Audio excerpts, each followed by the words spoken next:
ইসলামকে যারা স্বীকার করবে না তাদের সাথে তো আসলে আমাদের পথ চলা থাকতে পারে না। যে আপনাদের এটা কোনো ইসলামী সমঝোতা ছিল না? না না, আমাদের শর্ত ছিল তিনটা। আপনারা যদি ক্ষমতায় আসেন, তাহলে আপনারা কি 12 তারিখের পর থেকে আপনারা দেশে ইসলামী শরিয়া বাস্তবায়ন করতে পারবেন কিনা? ইসলামী শাসন ব্যবস্থার প্রতি শ্রদ্ধাবোধ রেখেই আসতে হবে। আমিরে জামায়াত উনি এক জায়গায় বলেছেন যে এটা কোনো মানে ইসলামী কোনো সমঝোতা না। চরমনাইতে গিয়ে আমাদের পীর সাহেব চরমনাইয়ের সাথে তিনি সাক্ষাৎ করেছেন এবং পীর সাহেব চরমনাইয়ের যে আহ্বানটা ছিল তার সাথে তিনি একমত পোষণ করেছেন। সাংবাদিকদের সামনে উনি বলেছেন যে আমি একমত। বের হয়ে আসার পরে এখন আপনাদের নির্বাচনী মাঠে আপনারা কি চাপে পড়েছেন? আমি কোনো চাপ দেখছি না। আমার কর্মীদের মধ্যে মনে হচ্ছে যে তাদের কাছে যেন কি একটা ভার যেন তাদের শরীর থেকে নেমে গেছে। আওয়ামী লীগের যারা সাধারণ ভোটার তাদের আস্থা আমার উপর তখনও ছিল, এখন সেই আস্থা আরো বাড়ছে বলে আমি বিশ্বাস করি। আমরা জানি যে আপনি রংপুর 3 আসন থেকে লড়াই করছেন। পাশাপাশি আমরা এটাও জানি যে হাত পাখার যে দল ইসলামী আন্দোলন বাংলাদেশ, সম্প্রতি আমরা জেনেছি যে 11 দলীয় যে জোটটা ছিল সেই জোট থেকে বেরিয়ে এসেছে। এই জোট থেকে বের হয়ে আসাতে আপনাদের জন্য কি বিষয়টা একটু চাপ হয়ে গেল? বিসমিল্লাহির রহমানির রহিম। প্রথমেই ফেস দ্য পিপলকে আন্তরিক শুভেচ্ছা এবং মোবারকবাদ জানাতে চাই যে আপনারা এই জনমানুষের প্রত্যাশাগুলো নিয়ে আপনারা প্রার্থীদের মুখোমুখি হচ্ছেন এবং জনমানুষের বিভিন্ন প্রশ্ন আমাদের সামনে তুলে ধরছেন এবং আপনাদের মাধ্যমে আমরা জনমানুষের প্রশ্নের উত্তরগুলো দিতে পারছি। এই জন্য আপনাদের কাছে আন্তরিক কৃতজ্ঞতা জানাচ্ছি। প্রথমেই আমি যদি একটু কারেকশন দিয়ে বলতে চাই, আপনি বলেছেন 11 দলীয় জোট। আসলে আমাদের জোট কখনোই ছিল না। আপনারা জানেন, এমনকি পীর সাহেব চরমনাই এবং জামাতের সম্মানিত মোহতারাম আমির সহ যারা সাংবাদিক সম্মেলনে যখন সাংবাদিকরা এই জোটের প্রশ্ন করছিলেন, তখন কিন্তু পীর সাহেব চরমনাই বসা থেকে দাঁড়িয়ে গিয়ে কিন্তু সাংবাদিককে বলেছিলেন যে আপনাদেরকে আমরা বারবার বলছি, এটা কিন্তু স্পষ্ট জাতির কাছে বার্তা দিতে হবে, এখানে কিন্তু কোনো জোট নেই। আমরা নির্বাচনী সমঝোতা করেছি এবং এই নির্বাচনী সমঝোতা আমরা প্রত্যেকের প্রতি আমরা সম্মানবোধ রেখে আমরা সঠিক সমঝোতার মাধ্যমে, এখানে কোনো কারোর নেতৃত্বে কোনো জোট নাই এবং কোনো জোটের কোনো অস্তিত্ব নাই। কাজেই আমি একটু কারেকশন দিয়ে আপনাকে বলতে চাই যে আসলে আমরা কখনোই কোনো জোট করিনি। আমাদের একটি ছিল নির্বাচনী সমঝোতা। আপনারা জানেন, যদি খুব সংক্ষেপে বলি, যে আসলে 5ই আগস্টের পরে পীর সাহেব চরমনাই তিনি চিন্তা করেছিলেন বৃহত্তর দেশের গণমানুষের প্রত্যাশাকে ধারণ করে এবং ফ্যাসিবাদ বিরোধী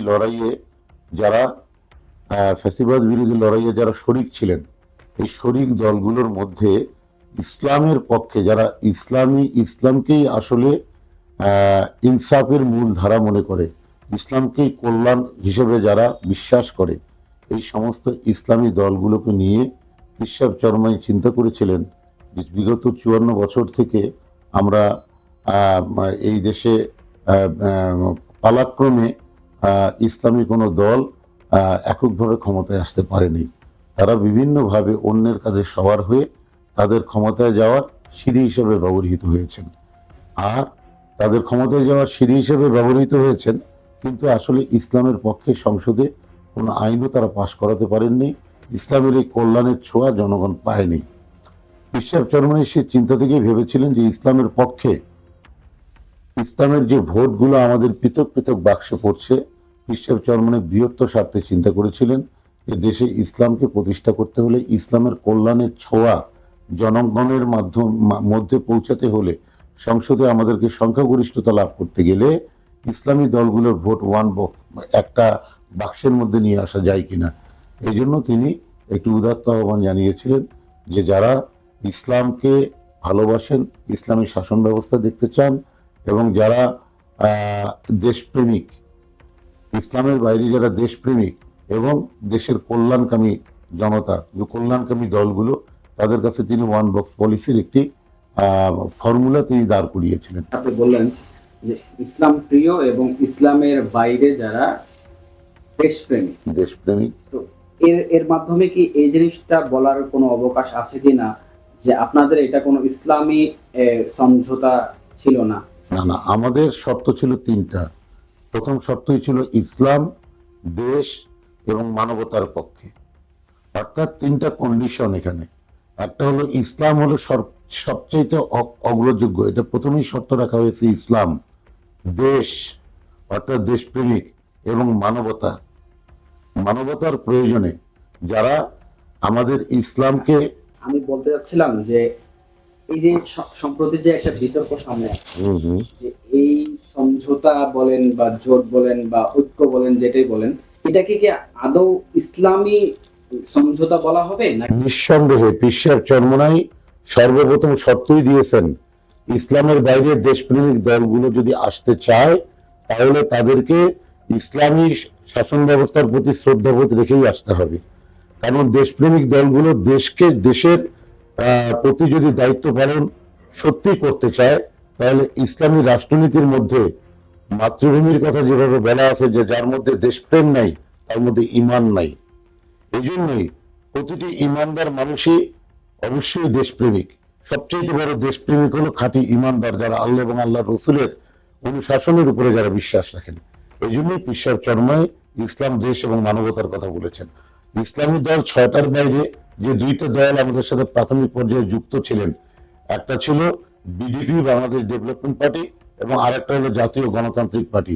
আপনারা দুজনের মুখ থেকেই শুনেছেন তারা পীর সাহেব চরমোনাইকে তারা আইডল যেন অনেক ভাষণ দিয়েছেন, বিভাগীয় সমাবেশেও তারা বলেছেন।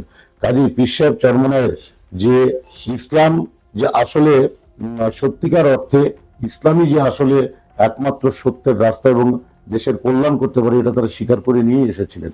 কারণ ইসলামকে যারা স্বীকার করবে না তাদের সাথে তো আসলে আমাদের পথ চলা থাকতে পারে না। এই জন্যই পীর সাহেব চরমোনাই ওয়ান বক্স পলিসিকে যারা গ্রহণ করেছিলেন তাদের সাথেই আমরা বিগত 1 বছরে সমমনা, আমরা বলতেছিলাম সমমনা 8 দল, সমমনা 8 দল থেকে আমরা বিভিন্ন রকম আমরা কর্মসূচি পালন করে আসছি ইনশাআল্লাহ। এই সমঝোতাটা আসলে ইসলামী সমঝোতা নাকি ইন জেনারেলি পলিটিক্যাল কোন সমঝোতা? এমনটা আমরা দেখেছি যে আমিরে জামায়াত উনি এক জায়গায় বলেছেন যে এটা কোনো মানে ইসলামী কোনো সমঝোতা না। এই বিষয়টাকে কিভাবে দেখছেন? যদি আমিরে জামাত এই কথা বলে থাকেন তাহলে এটা তিনি কেন বলেছেন, এটা ওনার কাছ থেকে আসলে ব্যাখ্যাটা খুঁজতে হবে। কিন্তু আপনারা জানেন যে আমরা ওয়ান বক্স পলিসি ঘোষণা করার পরে কৌমি ঘরানার যে 5টি 6টি দল আমরা একত্রিত ছিলাম, সে অবস্থাতেই আমিরে জামাত চরমোনাইতে গিয়েছেন।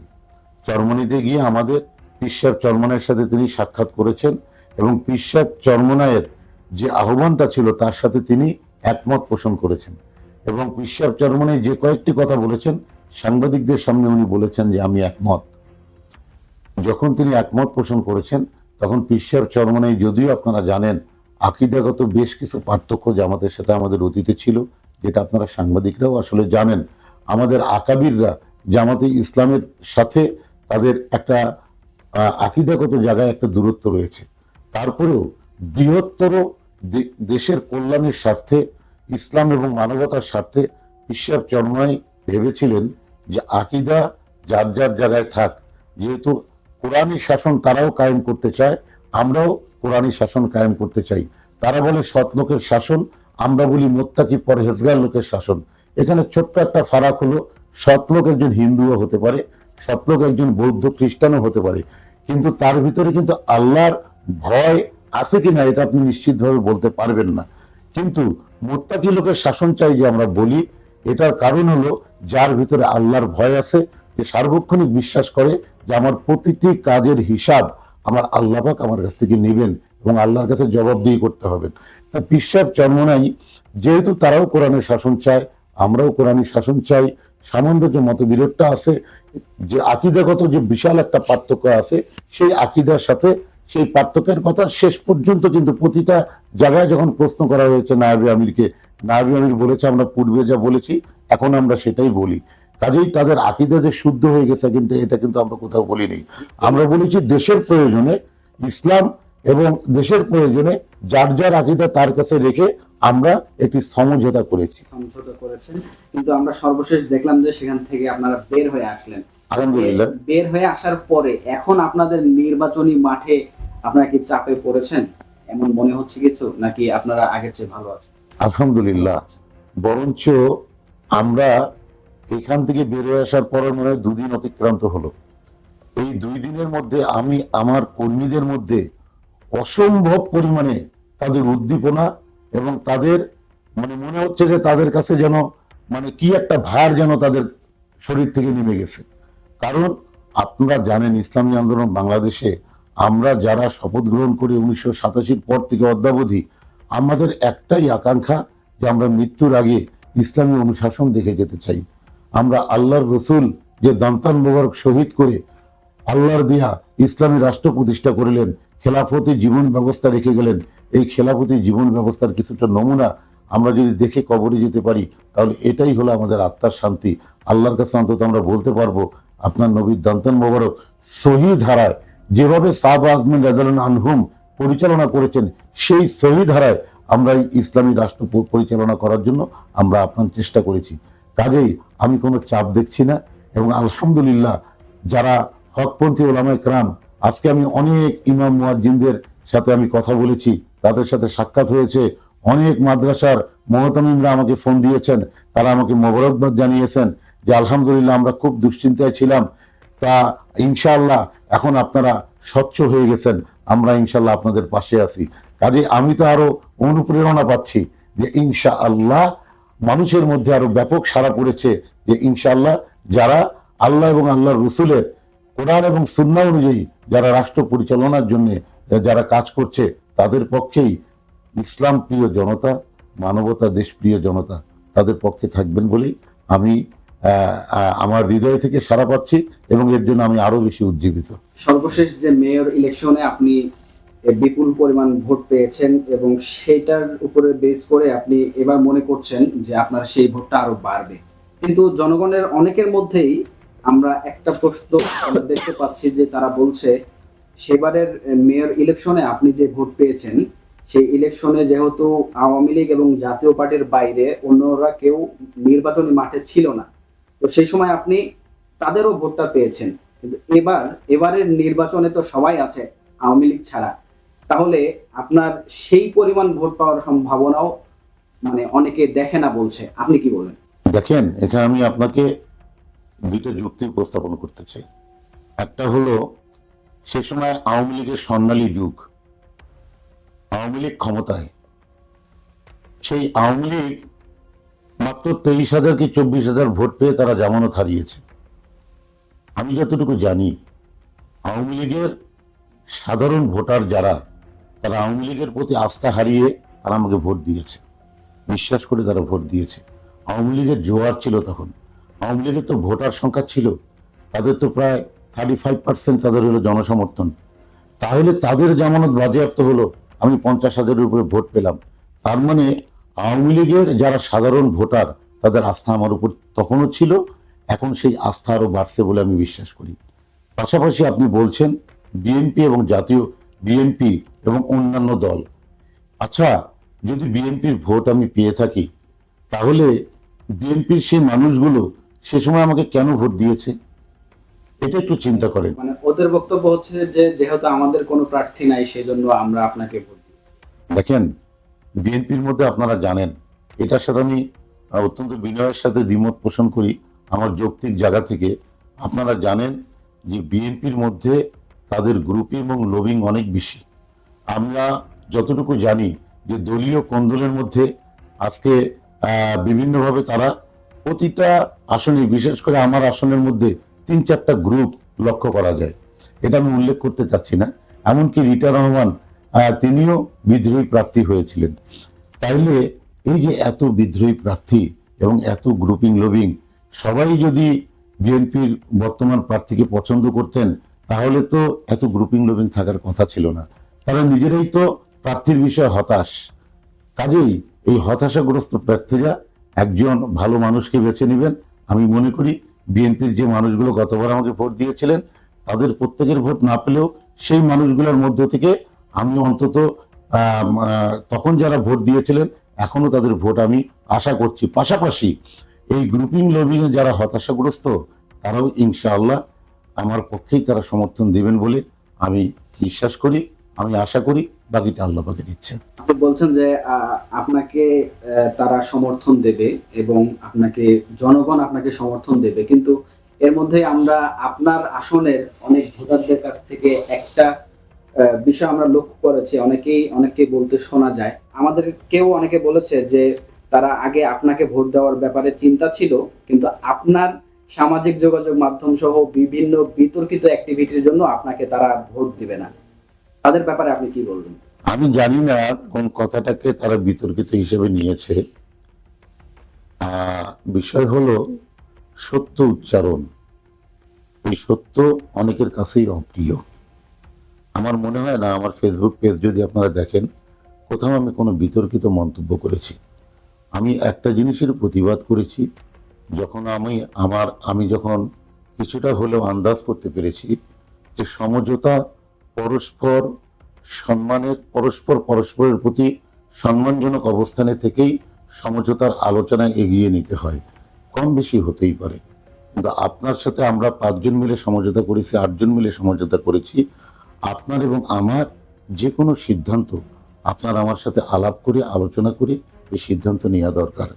যখন আমি জানতে পারলাম যে বিভিন্ন মাধ্যমে যে আসলে এই সমঝোতার আসরে আমাদেরকে হেয় প্রতিপন্ন করা হচ্ছে।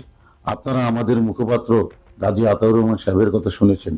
সে প্রথম সাক্ষাতেই ঈশ্বর চরমনের সাথে প্রথম সাক্ষাতেই তিনি বলেছিলেন যে একটা প্রথম আলো জরিপ সামনে নিয়ে এসে বলেছিলেন যে দেখেন এই জরিপে আমাদের 33% ভোট, এনসিপি 7% ভোট, আর আপনাদের তো 0.1% ভোট।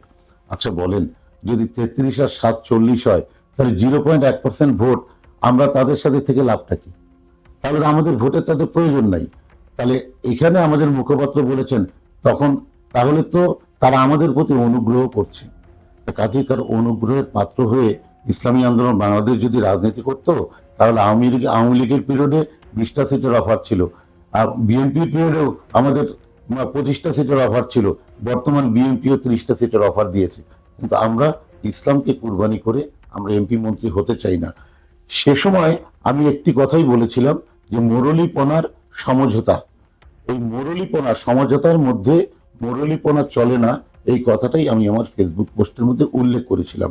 এটাকে যদি কেউ বলে বিতর্কিত, তাহলে আমি বলবো যে তার প্রতি আমি পরম শ্রদ্ধা রেখে বলবো আপনি মূল বিষয়টা বোঝার চেষ্টা করবেন, আপনি আমার হৃদয়ের কথাটুকু বুঝতে পারবেন। কারণ আমি এখন পর্যন্ত এই যে 10 দল এবং আমাদের জামায়াতে ইসলামের যারা নেতৃবৃন্দরা আছেন তাদের প্রতি আমি পূর্ণাঙ্গ শ্রদ্ধাশীল। তাদের কারো প্রতি আমি কোনো কটু কথা কখনো বলিনি, কখনো বলতেও চাই না। কারণ তারা তাদের আদর্শ প্রচার করবে। রাজনীতিতে শিষ্টাচার সবচেয়ে বড় জিনিস। আপনি আমার বিরোধী মতের হতেই পারেন, কিন্তু আমি শিষ্টাচার বহির্ভূত কোনো শব্দ কেন ব্যবহার করব? এই জন্যই আমার একটি শব্দই আপনারা হয়তো ফেসবুক পোস্টের মধ্যে পাবেন, যেটা হলো মরুলিপনা। আমি বোঝাতে চেয়েছি সমঝোতার মধ্যে আসলে মরুলিপনা চলে না। হ্যাঁ, যদি আমরা জোটভুক্ত হতাম, যদি কারোর নেতৃত্বে আমরা জোট করতাম, তাহলে তার নির্দেশ আমাকে মেনে নিতে হতো, তার আমার আসন বন্টন করতো। কিন্তু যেহেতু এখানে হয়েছে সমঝোতায় আসলে মুরলীপনার কোনো স্থান নাই, এই কথাটাই আমি বোঝাতে চেয়েছি। তারপরেও আমার শব্দ প্রয়োগে যদি কেউ কষ্ট পেয়ে থাকেন, ব্যথা পেয়ে থাকেন, কারো মনে যদি কষ্ট লেগে থাকে, আমি করজোরে তার কাছে ক্ষমা প্রার্থনা করছি। হয়তো আমি যেভাবে বোঝাতে চেয়েছি আপনাদেরকে সেই সফটলি আমি বোঝাতে পারি নাই, এজন্য আমি অত্যন্ত দুঃখিত এবং ক্ষমাপ্রার্থী। যারা আমার এই পোস্টের মাধ্যমে কষ্ট পেয়েছেন তারা আমাকে আল্লাহর ওয়াস্তে ক্ষমা করে দিবেন। আমি যদি এটা আমার ভুল হয়ে থাকে, তাহলে আমি এর পরবর্তীতে আমার সামাজিক যোগাযোগ মাধ্যমে আমার শব্দ চয়নের ব্যাপারে আমি সর্বোচ্চ সতর্কতা অবলম্বন করব ইনশাল্লাহ। কারণ ভুল মানুষ মাত্রই হতে পারে। যদি এই বিষয়টাও কারো হৃদয়ে আঘাত করে থাকে, তাহলে আমি তার কাছে আমি ক্ষমা প্রার্থনা করছি। আপনি ফেসবুকের কথা বলছিলেন, ফেসবুকে পোস্টের কথা আপনি বলছিলেন, একটা ফেসবুক পোস্টে আমরা ইতিমধ্যে দেখেছি এবং স্থানীয় রাজনীতিতে এই বিষয়টা নিয়ে খুব আলোচনা হচ্ছে। আপনি বলেছিলেন যে রংপুর 3 আসনে যিনি জামায়াতের প্রার্থী রয়েছেন, তিনি যদি আপনার চেয়েও অর্ধেক ভোটও পান, তাহলে আপনি এই ব্যাপারে একটা চ্যালেঞ্জ করেছেন, তিনি আপনার অর্ধেকও পাবে না। এই চ্যালেঞ্জটা কিভাবে আপনি চ্যালেঞ্জটা করলেন এবং এই চ্যালেঞ্জটা আসলে কি? আসলে দেখেন, যখন এই সমঝোতার বিষয়গুলোদেরকে আমাদেরকে বারবার করে আমাদের আত্মমর্যাদার মধ্যে আঘাত করছিল বিভিন্নভাবে।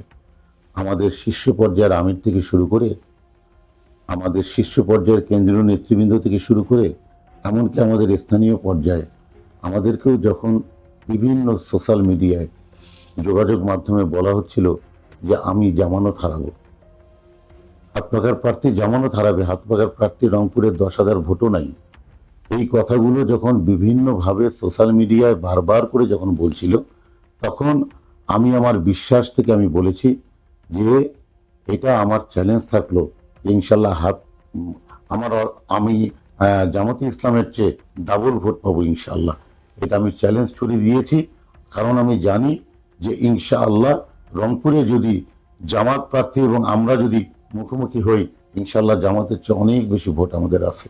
এটা আমি বিশ্বাস করি জন্যই এটা আমি বলেছি। কিন্তু আমাকে চ্যালেঞ্জটা আগেই জানানো হয়েছে, যখন বলেছে যে আপনার জামানত বাজেয়াপ্ত হয়ে যাবে, জামানত আপনি ফেরত পাবেন তো। কেউ কেউ বলেছে আপনি 5,000 ভোটও পাবেন না, কেউ কেউ বলেছে আমাকে এমনিভাবে যোগাযোগ মাধ্যমে মানে একদম কন্টিনিউয়াসলি যখন আমাকে এইভাবে হ্যারাসমেন্ট করা হচ্ছিল, তখন বাধ্য হয়েই আমাকে অন্তত এতটুকু প্রতিবাদ করতে হয়েছে।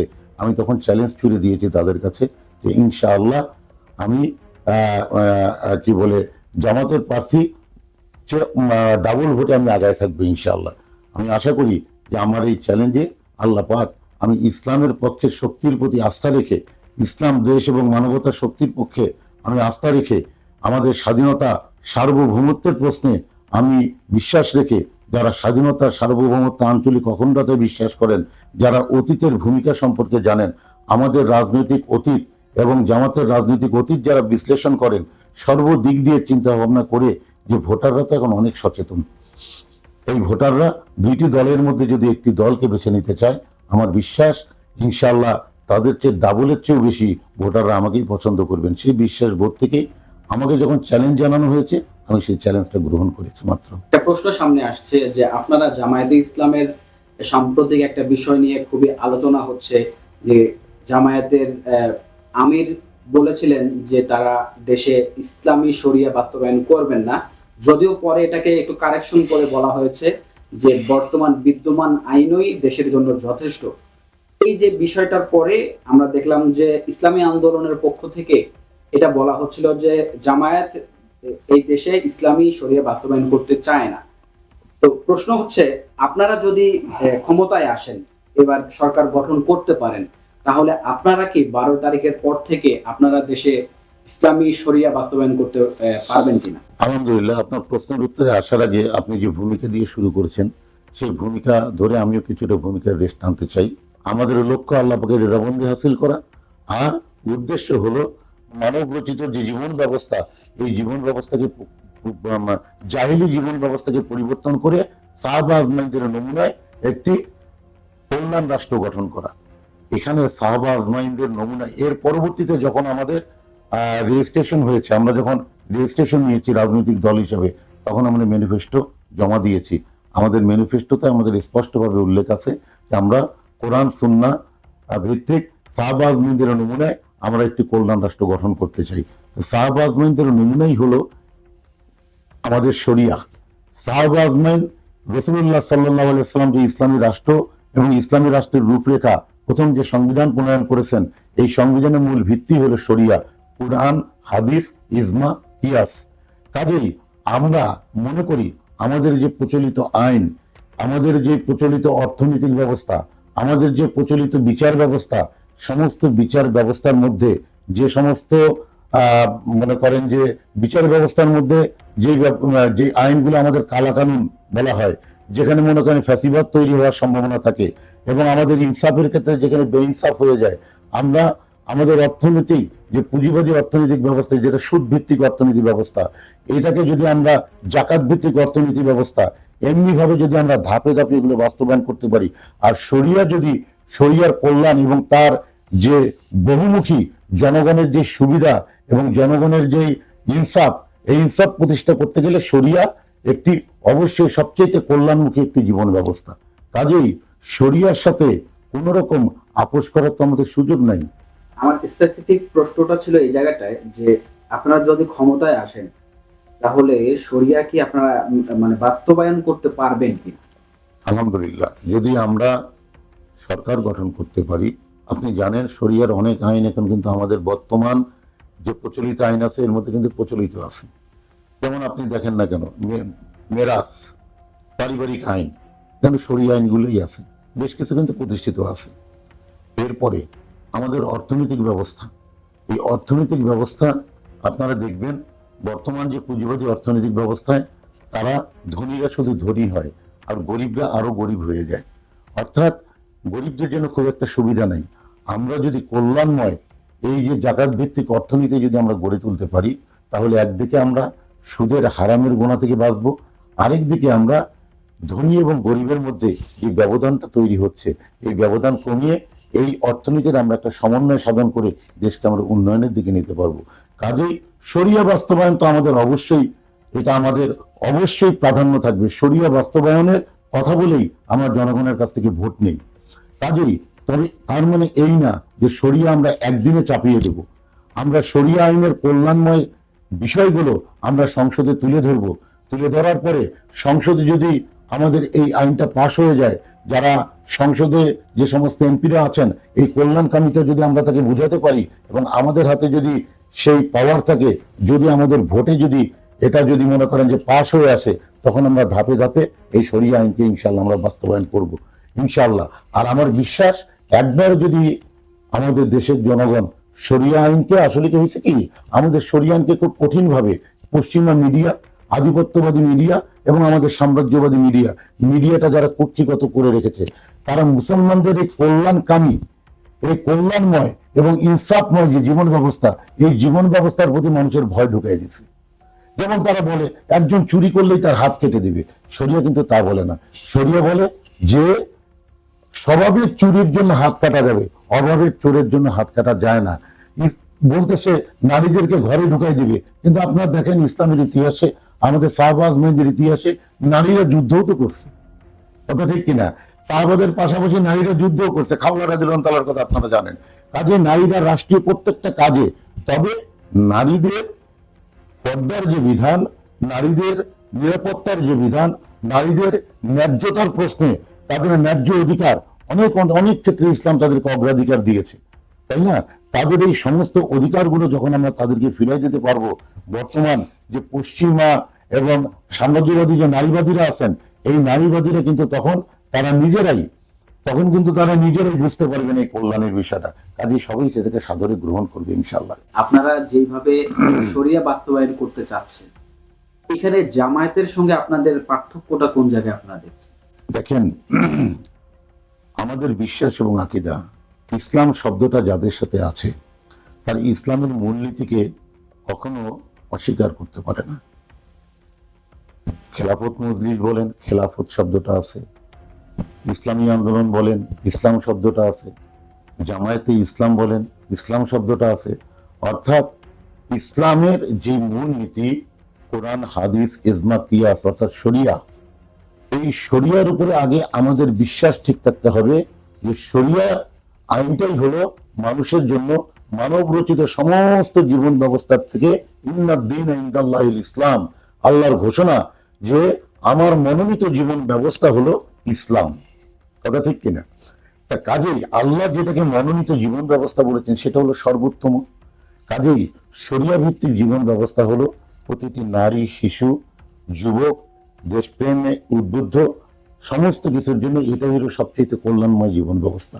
কাজেই এই ইনসাফময় এবং নিরাপদ জীবন ব্যবস্থা জাতিকে উপহার দিতে পারলে সেই জাতিটা নিজের পায়ে দাঁড়ায় যাবে, সেই জাতিটা মাথা উঁচু করে দাঁড়াবে, সমস্ত আধিপত্যবাদ মুক্ত হয়ে তারা মাথা উঁচু করে দাঁড়াতে পারবে।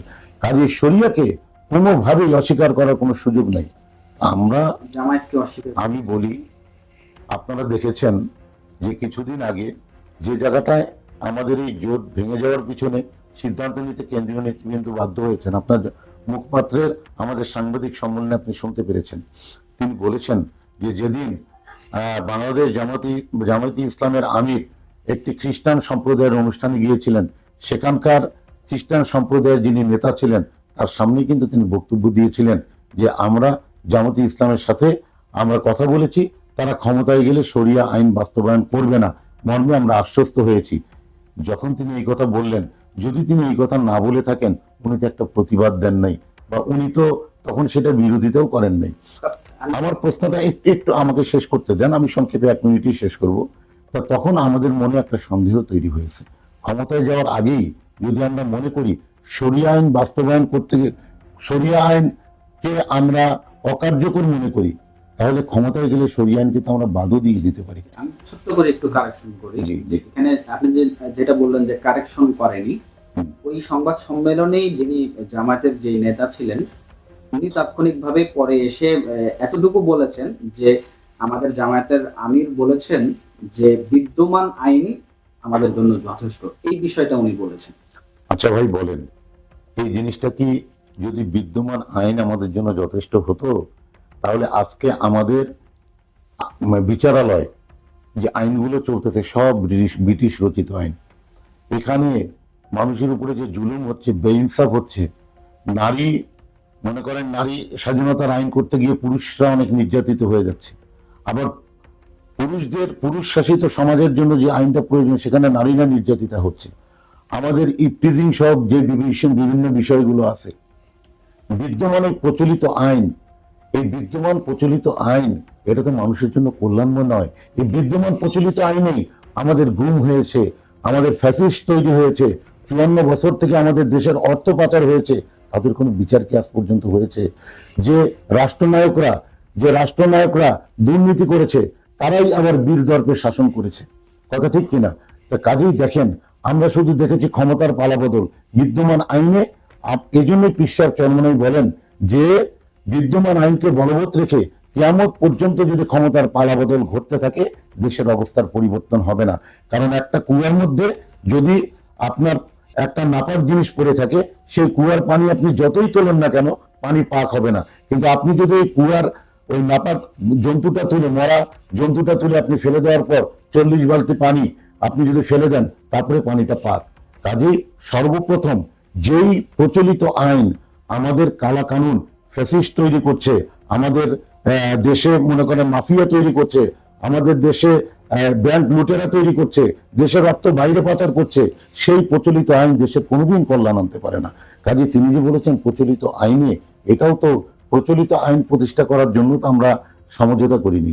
আমরা সমঝোতা করেছি প্রচলিত যে আইনগুলো আসলে মানুষের ইনসাফের জন্য, মানুষের বিচারের জন্য, মানুষের কল্যাণের জন্য যে আইনগুলো বাধা হয়ে দাঁড়াচ্ছে, সেই আইনগুলো আমরা সংসদে পর্যালোচনা করে কল্যাণময় শরিয়া আইনটা তার জায়গায় কতটা উপযোগী সেটা প্রমাণ করে আমরা শরিয়া আইনটা প্রতিস্থাপন করে দেশকে আমরা একটু শান্তিময় করতে চাই। তা কাজেই এই জায়গাতেই তো আমাদের একটা সংশয় তৈরি হয়েছে, যিনি ক্ষমতায় যাওয়ার আগেই শরিয়া আইনের বিষয়ে এই কথা বললেন। একটা কথা দেখেন, বুলেট যখন বের হয়ে যায় তাকে কিন্তু ফিরিয়ে আনার উপায় থাকে না। হ্যাঁ, তিনি এই কথা বলেছেন, পরে কারেকশন দিয়ে, কিন্তু তিনি আস্থার কথা বলতে পারেন নাই, তিনি বলেছেন প্রচলিত আইনে। আপনি তো বললেন প্রচলিত আইনে, তাহলে প্রচলিত আইন তো আসলে কোরআন হাদিসের সাথে সাংঘর্ষিক। বর্তমানে বাংলাদেশে যে আইন রয়েছে, কোরআনের সরাসরি 300 থেকে 450 আয়াত সরাসরি অস্বীকার করা হচ্ছে।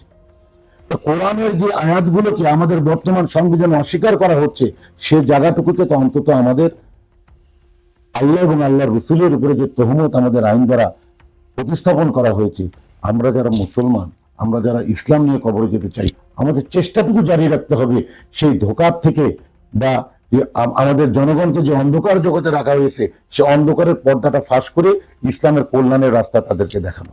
জোট, বিতর্ক এবং শরিয়া আইন সবকিছুর পরে আমরা সর্বশেষ একটা বিষয় আপনার কাছ থেকে শুনে আমরা শেষ করব। আগামী নির্বাচন একেবারেই নিকটে, নির্বাচনী পরিবেশটা কেমন দেখছেন? নির্বাচনের ভোটারদেরকে আপনি কিভাবে আশ্বস্ত করতে চান, নাকি দূরে থাকতে বলবেন? আসলে দেখেন, এই নির্বাচনটা শুধু কিন্তু এমপি নির্বাচন না, এই নির্বাচনটা হলো গণভোট একটা আছে, গণভোটের একটা বিষয় আছে, হ্যাঁ এবং না ভোট। আমরা আমাদের প্রচারণা যখন আমাদের তফসিল ঘোষণা হয় নাই, তার পূর্বে আমরা 5 লক্ষ আমরা মোটামুটিভাবে হ্যান্ডবিল তৈরি করেছিলাম, আমরা যেটা মানুষের কাছে দাওয়াত দিয়েছি। কারণ আমরা দেখেছি, হ্যাঁ, এই সংস্কার নিয়ে আমাদের সংস্কার কমিশনে নোট অফ ডিসেন্ট চলে এসেছে বড় বড় দলের কাছ থেকে, যারা জুলাইকে ধারণ করতে চাচ্ছে না, যারা সংস্কারকে নোট অফ ডিসেন্ট দিয়ে সংস্কারের পথে বাধা হয়ে দাঁড়িয়েছে। দেখেন, আমরা যদি আমাদের আরো 12টি বিষয় খুব সুন্দর ফয়সালা হবে, যেমন একটি হলো প্রধানমন্ত্রী 2 বছরের মেয়াদের 10 বছরের বেশি একই প্রধানমন্ত্রী থাকতে পারবে না, এখানে নোট অফ ডিসেন্ট আছে। এখন জনগণ কি মনে করে, এক ব্যক্তি যদি প্রধানমন্ত্রী দিনের পর দিন থাকতে থেকে 4-5 বছরে, সে কিন্তু শেখ হাসিনা যেমন ফ্যাসিস্ট হয়েছে, তারও ফ্যাসিস্ট হওয়ার সম্ভাবনা থাকে। এজন্য এই ব্যাপারে সিদ্ধান্ত নেওয়ার জন্য হ্যাঁ ভোটের দরকার আছে। তারপরে এরকম অনেকগুলি বিষয় আছে। কাজেই আমি মনে করি হ্যাঁ ভোটের পক্ষে আমাদের এই ক্যাম্পেইনটা থাকবে। আমরা দেশের পক্ষে সবার কাছে হ্যাঁ ভোট চাবো। পাশাপাশি আপনি আরেকটি প্রশ্ন কি করেছেন, যে নির্বাচনী মাঠে আমরা সংখ্যা দেখছি কিনা। দেখেন, নির্বাচনী মাঠে আমি একটি সংখ্যা খুব প্রকট, সেটা হলো নির্বাচন কমিশন লেভেল প্লেইং ফিল্ড এখন পর্যন্ত নিশ্চিত করতে পারেননি। আমাদের কেন যেন মনে হচ্ছে বিভিন্ন কর্মকাণ্ডে যে নির্বাচন কমিশন একটি বড় দলের দিকে ঝুঁকে পড়েছে। কারণ নির্বাচন কমিশন বিভিন্ন জেলার ডিসি এসপিরা যেভাবে একটি বড় দলকে সুবিধা দিচ্ছে, এমনকি আমাদের যে প্রার্থিতা বাছাই, এখানেও দেখা গেছে যে কারণে অন্য দলের নমিনেশন বাতিল হয়েছে, সে কারণেই বড় দলের নমিনেশন কিন্তু বাতিল হয় নাই। এটা হলো দ্বৈত নাগরিক। এই দ্বৈত নাগরিকের ব্যাপারে অনেকগুলো ত্রুটি বিচ্যুতি দেখা গেছে। এমনি ভাবে বিভিন্ন জায়গায় আমরা দেখছি যে নির্বাচন কমিশন লেভেল প্লেইং ফিল্ড নিশ্চিত করতে পারছে না, আর নির্বাচন কমিশন তার গার্ডস দেখাতে পারছে না। নির্বাচন কমিশনের যে আইনটা ছিল, তফসিল ঘোষণা হওয়ার 2 দিনের মধ্যে সমস্ত কিছু সরাই ফেলতে হবে। আগের যত পোস্টার হ্যান্ডবিল ছিল, আপনি রংপুর শহরে এখনো বহু জায়গায় আপনি বড় দলের তাদের ফেস্টুনও পাবেন, বড় দলের তাদের পোস্টারও পাবেন, কিন্তু আমাদের ইসলামী আন্দোলন বাংলাদেশ, আলহামদুলিল্লাহ, আমরা ইসলামী আন্দোলন বাংলাদেশ, এমনকি আমাদের পূর্বে যারা সহযোগী দল ছিল আমাদের 8 দলের মধ্যে, তাদের মধ্যে একটি বড় দলের অনেক পোস্টার দেখা যায়, তারা কিন্তু নামাই ফেলে নাই। কিন্তু আমরা কিন্তু সেই আইনের প্রতি পূর্ণ শ্রদ্ধা রেখে আমাদের একটি পোস্টারও আপনারা কোথাও দেখবেন না ইনশাআল্লাহ। কিন্তু লাভটা কি হয়েছে, আপনারা দেখেন নমিনেশন পেপার সাবমিটের সময় 5 জনের বেশি দেওয়া যাবে না, একটা আইন ছিল। কিন্তু আমরা দেখেছি বড় দলের লোকরা 20-25 জন 30 জন ঢুকে পড়ছে। সে সময় স্লোগান দেওয়া যাবে না, মিছিল করা যাবে না, একটা আইন ছিল সে সময়। এমনকি আমাদের কি বলে, আমি এটা অভিযোগ করছি না, আমাদের আপনারা সাংবাদিকরাই বলেছেন এর আগে, তাদেরকে প্রশ্ন করেছেন যে আপনারা মিছিল করলেন কেন। তো সেই ইসলামী দলও মিছিল করেছে, তারপর আরেকটি বড় দল তারাও মিছিল করেছে। আমরা কিন্তু আইন মেনে 5 জন গিয়ে আমরা নমিনেশন জানা দিয়ে আমরা আবার নীরবে সেখান থেকে চলে আসছি। তো এই আইন আমরা যারা মানতেছি আর যারা মানতেছে না, তাদের প্রতি নির্বাচন কমিশন কতটুকু তারা তাদের গার্ডস দেখাতে পারছে। আজকেও মনে করেন এই যে হ্যান্ডবিল গুলো এখন কিন্তু মানুষের কাছে নিয়ে যাওয়ার কথা না, 22 তারিখ থেকে প্রচারণা। আজকেও আপনি দেখবেন বহু জায়গায় ছবি আমাদের কাছে আছে, এই ছবিগুলো আমরা নির্বাচন কমিশন অফিসে দিয়ে আমরা অভিযোগও বিভিন্ন জায়গা থেকে করা হয়েছে, কিন্তু তারা কোনো ব্যবস্থা নেয় নাই। আমরাও তো পারতাম, হ্যান্ডবিল তো আমাদের হাতেও আছে, আমরা হ্যান্ডবিল নিয়ে নির্বাচনী কাজে যেতে পারতাম। আমরা নির্বাচন পরিচালনার প্রচলিত আইনের প্রতি পূর্ণ শ্রদ্ধা রেখে আমরা নির্বাচনী প্রচারণা, এই হ্যান্ডবিল নিয়ে প্রচারণা, হ্যাঁ ম্যান টু ম্যান আমি সাক্ষাৎ করতেই পারি, ম্যান টু ম্যান একটা দলের সেক্রেটারি হিসেবে আমি তাদের সাথে কথা বলতেই পারি, কিন্তু আমি হ্যান্ডবিল নিয়ে লোকজন নিয়ে আমি প্রচার কাজে এখন অবতীর্ণ হতে পারি না। যারা এটা করছে তাদের বিরুদ্ধে কিন্তু নির্বাচন কমিশন কোনো গার্ডস দেখাতে পারেনি। কাজে এখানে অনেকগুলো কারণ আছে। বিগত নির্বাচনে দেখেছি যে দলের জেতার সম্ভাবনা, সেই দলের দিকে প্রশাসন ঝুঁকে গেছে, তাদেরকে এক্সট্রা সুবিধা দিয়েছে। এটা যদি হয়, আগামী নির্বাচনে শৃঙ্খলা থাকবে না, আগামী নির্বাচনে রক্তপাত হবে, আগামী নির্বাচনে অনেক কিছু হতে পারে। এজন্য ইনশাআল্লাহ আমি মনে করি এখন পর্যন্ত নির্বাচন কমিশনের উপরে আমরা আস্থা হারাইনি, তাদের উপর আস্থা রাখছি। ইনশাআল্লাহ 22 তারিখ থেকে যখন আমাদের প্রচারণা শুরু হবে, তার পূর্বে নির্বাচন কমিশন লেভেল প্লেইং ফিল্ডের নিশ্চিত করার ব্যাপারে তাদের গার্ডস তারা দেখাবেন ইনশাআল্লাহ। আর জনগণের উদ্দেশ্য বলবো আলহামদুলিল্লাহ, এখন আমরা একটি পরিবর্তিত বাংলাদেশে, ফ্যাসিবাদ মুক্ত একটি বাংলাদেশে আমরা বাস করছি। নির্বাচন আপনার ভোট আপনি দিবেন, নির্ভয়ে দিবেন, আপনার মনোনীত, আপনার সুচিন্তিত আপনারা প্রার্থীকে দিবেন, এবং আপনারা দলে দলে সবাই ভোট কেন্দ্রে আসেন। কারণ বাংলাদেশকে বাঁচাতে গেলে হ্যাঁ ভোটের পক্ষে আপনাদের রায় দেন। আপনারা যে প্রার্থীর পক্ষে, যে প্রার্থীর আদর্শ ভালো লাগে, নিশ্চিন্তে সেই প্রার্থীর পক্ষে আপনাদের ভোট দেন। আপনাদের সর্বোচ্চ ভোট কাস্ট করার জন্য আপনারা আসেন। আশা করি ইনশাআল্লাহ আমাদের নির্বাচনে আর কোনো সমস্যা হবে না। ইনশাআল্লাহ কেউ কারো ভোট কেড়ে নিতে পারবে না, ইনশাআল্লাহু আজিজ। ইনশাআল্লাহ আপনাকে অনেক ধন্যবাদ। এবং সেই সঙ্গে আমরা এই প্রত্যাশাই রাখছি যে আগামী নির্বাচন যাতে সুষ্ঠু, সুন্দর এবং ঐতিহাসিক একটা নির্বাচন হয়। পাশাপাশি আপনাকে ধন্যবাদ আমাদেরকে একটা লম্বা সময় আমাদেরকে দেওয়ার জন্য। আলহামদুলিল্লাহ, আপনাকে অনেক ধন্যবাদ। ইসলামী আন্দোলন বাংলাদেশের পক্ষ থেকে কৃতজ্ঞতা, শুভেচ্ছা এবং ভালোবাসা। ফেস দ্য পিপলের এই জনগণের প্রত্যাশা নিয়ে জনগণের জন্য কাজ করছেন যে অবিশ্রান্তভাবে, এই জন্য ফেস দ্য পিপলের আমি উত্তরোত্তর সমৃদ্ধি কামনা করছি। ফেস দ্য পিপল এগিয়ে যাক এবং মানুষের কথা বলুক এবং প্রশ্ন করুক। যেই প্রার্থীর কোনো কিছু সন্দেহের মধ্যে পড়বে সেই প্রার্থীকে সরাসরিভাবে প্রশ্ন করুক।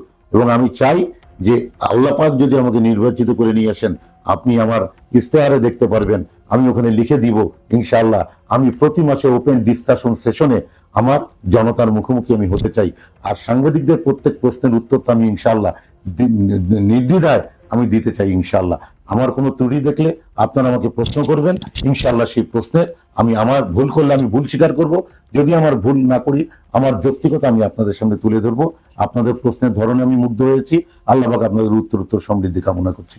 আসসালামু আলাইকুম রহমতুল্লাহ।